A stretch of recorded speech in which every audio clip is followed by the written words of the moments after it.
क्या मामला है? आज आपने प्रेस कॉन्फ्रेंस की है, किस तरह की दिक्कतें आपके सामने आ रही हैं? हमारी जमीन है बुदावा में, जिसका अराजी नंबर 185 है। उसमें नुज़रत अफरोज ने एक रजिस्ट्री करार रखी तथ्यों को छुपाते हुए, और उसमें उन्होंने कई बार कब्जा करने की कोशिश करी है। और उन्होंने एक नया सिस्टम बनाया है 116 पार्टीशन का, जिसमें उन्होंने एक डिक्री भी पास करवा ली है 6 जून 2025 को, बिना हम लोग को सूचित करे हुए। अब मृतक मेरे पिता है जो 10 साल पूर्व मर चुके हैं 18 जुलाई 2015 को। ये बात जब हमने एसडीएम साहिबा को बताया कि ऐसा आपने आदेश पारित किया है जो मेरे मृतक पिता के खिलाफ है और उनकी डेथ हो चुकी है, तो वो आश्चर्यचकित रह गई और उन्होंने हमसे कहा कि रेस्टोरेशन आप डालिए। हमने रेस्टोरेशन डाला है 16 जून 2025 को, मगर अभी तक उसमें कोई कार्रवाई नहीं हुई है। और जब हमने इस बात को न्यायिक एसडीएम को बताया कुछ दिनों बाद, तो उन्होंने कहा इस केस को मैं देखूंगा। और जैसे भी उसने गंभीर रूप से लेने की कोशिश करी, इन लोगों ने कोई बहस के दिन आए नहीं। और अभी हाल में जनवरी 8 तारीख को उन्होंने हमको बहस के दिन ये बताया कि आपकी फाइल स्थानांतरित करा दी गई है करछना को, जिसकी कोई भी सूचना हम लोग को नहीं मिली। ऑफिस में जाके जब पूछा हमने डीएम ऑफिस में, तो उन्होंने बताया कि आपका लेटर स्पीड पोस्ट से गया था मृतक के खिलाफ।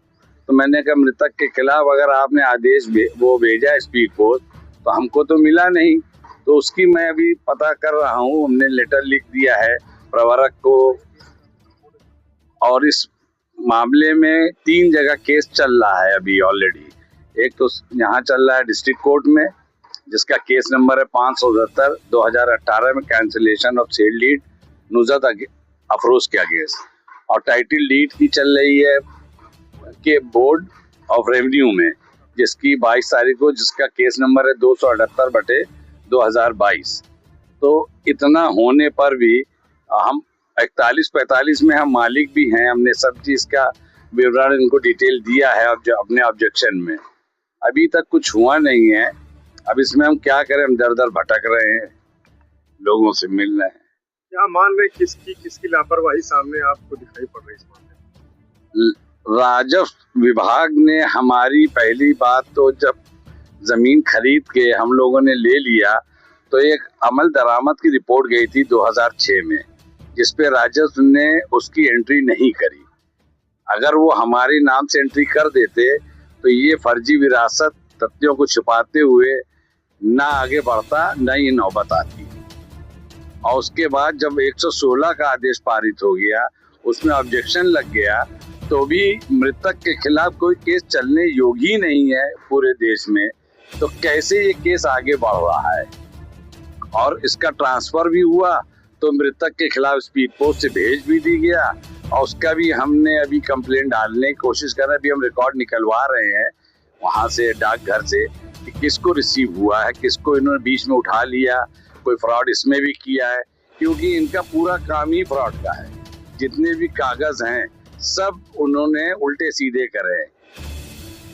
और जितनी बात मैं कह रहा हूँ आपसे, इस सब कागज के ऊपर है, वो भी मेरे कोई कागज की नहीं, ये सरकारी कागजों की मैं बात कर रहा हूँ, जिसपे हम आपसे बात कर रहे हैं। मेरा नाम इरफान उल्ला है, पुत्र स्वर्गीय हशमत उल्ला, 347 शास्त्री नगर, सदियापुर का रहने वाला।